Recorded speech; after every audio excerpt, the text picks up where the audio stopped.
আসসালামু আলাইকুম রহমতুল্লাহ। দেশ এবং দেশের বাইরে যে যেখান থেকে আমাদের খামার বাড়ি কুষ্টা চ্যানেলের প্রতিবেদনটি দেখছেন তার জন্য আপনাদেরকে জানা আন্তরিক শুভেচ্ছা অভিনন্দন। তো বন্ধুরা, আজকে যে বিষয় নিয়ে কথা বলে সেটা হচ্ছে আপনারা মুরগি দেখে বুঝে নেবেন তার কি সমস্যা, এবং মুরগি দেখে বুঝে নেবেন তার কি হয়েছে, এবং মুরগি দেখে বুঝে নেবেন সে কি বলতে চাচ্ছে বা সে কি করছে। আপনারা দেখতে পাচ্ছেন এদের মধ্যে আমাদের একটি মুরগি কিন্তু এরকম একটা পর্যায়ে চলে গিয়েছে। সে কিন্তু উঠে দাঁড়াতে পারছে না, কিন্তু মুরগিটা বেঁচে আছে, হয়তো বাঁচবে কিনা জানি না। তবে এই মুরগিটা একটি সমস্যা আছে, হ্যাঁ। তো এই সমস্যাটা আপনাদেরকে বুঝতে হবে। সেটা হচ্ছে এই মুরগিটার এমন একটা সমস্যা রয়েছে, সেই সমস্যাটা এই মুরগিটা বুঝতে যাচ্ছে যে এর জন্য এই জায়গাটা পারফেক্ট না। এবার আপনারা বলতে পারেন যে এরকম মুরগি হলে, এরকম হয়ে মারা গেলে আমরা কি করব? তাকে অন্য একটি জায়গায় নিয়ে যাব, বা তাকে তাদের প্রতিটা মুরগি এরকম করে মরছে, এজন্য আর কী করা উচিত বা কী করলে ভালো হয়।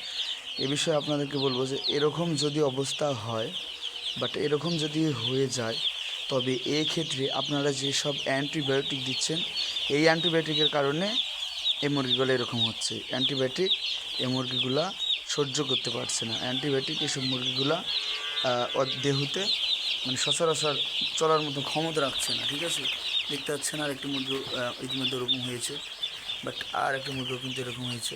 তো এরকম বলতে অতিরিক্ত এরকম দেখতে পাবেন, সেগুলো হচ্ছে একটু দেখুন, মুরগিটা কিন্তু ওরকম একটা পর্যায়ে। যখন এরকম দেখবেন তখন কি করবেন বা কি বুঝলেন?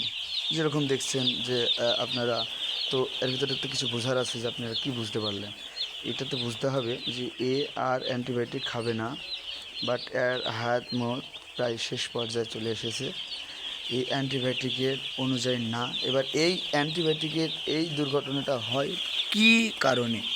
আপনাদের একটি প্রশ্ন থাকতে পারে যে এই দুর্ঘটনাটা হয় কি কারণে। সেটি হচ্ছে, এই দুর্ঘটনাটা হয়, আপনি দেখতে পাচ্ছেন, দেখানোর চেষ্টা করছি, ঠিক এই দুর্ঘটনাটা হচ্ছে যখন অতিরিক্ত গাড়ির চলাচলের কারণে, বা অতিরিক্ত হয়তো এখন আসার সময় মুরগিটা আসার পারফেক্ট সময় হচ্ছে রাত্রে, হয়তো সকালবেলা মুরগি ব্রোডিংয়ে এরা দেয় সবাই। তো আপনার মুরগিটা পোষাতে প্রায় 1টা 2টা 3টা বেজে গেছে। এবার আপনার এখানে অ্যারেঞ্জমেন্ট করতে হয়তো 2-1 ঘন্টা লেগেছে, সব মিলে হয়তো সন্ধ্যার দিকে রাখলে এই যে এই ব্যয়বহুল সময়টুকু, এই সময়টুকু ওদের জন্য সহ্য করা অনেক ইয়ে হয়ে পড়ে। আচ্ছা, এবার আপনার প্রশ্ন হতে পারে যে আরও মুরগি হলো না কেন? আরও মুরগি হয়তো সবগুলা হিট ঠিক পরিমাণ আছে। সব মুরগির বাচ্চা কিন্তু একই সময় ওঠে না। একটি মুরগি হয়তো 10 মিনিট বা আধা ঘন্টা আগা পিছা এরকম উঠতে থাকে। তো যেগুলো আগে উঠে গেছে সেগুলো হয়তো মনে করেন যে 1 ঘন্টা আগে উঠছে। তার জন্য কিন্তু আপনি যদি এমন আছে, একটা 12টার দিকে উঠলো, একটা 1টার দিকে উঠলো, একটা 3টার দিকে উঠলো, ওরা হয়তো সন্ধ্যার দিকে সবগুলো বাইরে বের করে দেয়। তো এরকম হয় হয়তো। যেটা আছে মনে করেন যে হচ্ছে যে যেটা অনেকক্ষণ হয়ে গেছে, সেই মুরগিটা আস্তে আস্তে আপনার বাড়িতে হয়তো আস্তে আস্তে তার সময়টা অনেক পার হয়ে যায়। এই কারণে সে দুর্বল হয়ে যায়। এরপরে হয়তো এনার্জি জেন বা এনার্জি সি বা যে কোনো গ্লুকোজ দেন কিংবা লাইসোভিট দেন, যাই দেন না কেন, ওটা আর ওর পক্ষে ক্ষমতাশীল না। তারপরে হয়তো আপনি ইয়ে করেন, ওদেরকে অ্যান্টিবায়োটিক দিন, আপনি শুকানোর চেষ্টা করেন, কিন্তু ওর আসলে ভিতরটাই নষ্ট হয়ে গেছে। তার অ্যান্টিবায়োটিক পড়ার সঙ্গে সঙ্গে মাথাটা চক্কর মেরে সে খায় না, দেয় না, পড়ে রয়, এবং সে পানীয় পান করে না, ঠিক ওরকম থাকে, আর ঠিক মারা যায় হচ্ছে গিয়ে এরকম হয়। তো এবার আপনারা বলতে পারেন যে অ্যান্টিবায়োটিক না দিলে নাভি শুকাবে। অ্যান্টিবায়োটিক না দিয়ে নাভি শুকাবে, সুন্দর কথা। শুকাবে তো শুকানোর কৌশল আছে। আপনারা অ্যান্টিবায়োটিক দিবেন না। অ্যান্টিবায়োটিক যদি না দেন, অ্যান্টিবায়োটিক না দিলে আর একটা ক্ষেত্র আছে। আপনারা অ্যান্টিবায়োটিক যদি না দেন হচ্ছে, তাহলে আপনাদের জন্য একটু কাজ করতে হবে। সেটা হচ্ছে আপনারা কারেন্টের হিটটা একটু ভালো করে দিবেন, এবং তার জন্য যে সমস্ত কাজ করা উচিত বা কাজ করতে হয় সে সমস্ত কাজগুলো ভিতরে আপনারা সুন্দরভাবে করবেন, তাহলে ওদের জন্য পারফেক্ট হবে।